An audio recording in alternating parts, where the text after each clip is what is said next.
When a eukaryotic cell makes mRNA, the newly formed RNA is not immediately ready to make proteins. It first undergoes several processing steps called post-transcriptional modifications. One of the very first modifications is called 5' capping, or simply capping. This process occurs at the 5' end of the newly forming pre-mRNA.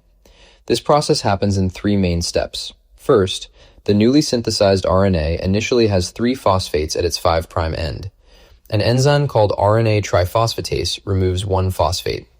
Next, another enzyme called guanylyl transferase adds a guanine nucleotide from GTP, guanosine triphosphate. Finally, a methyl group is added to the guanine by the enzyme methyltransferase. This converts the guanine into 7-methylguanosine. The final structure formed is called the 5' cap. Interestingly, this guanine nucleotide is attached through an unusual 5' to 5' triphosphate linkage instead of the normal 3' to 5' phosphodiester bond.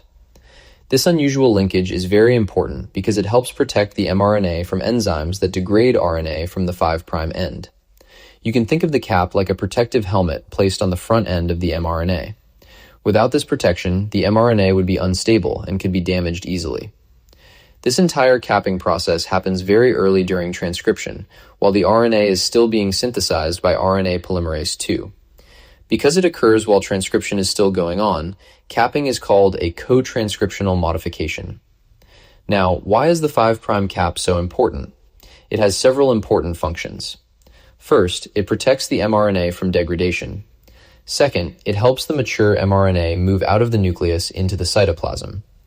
Third, it helps ribosomes recognize the mRNA during translation, so protein synthesis can begin properly.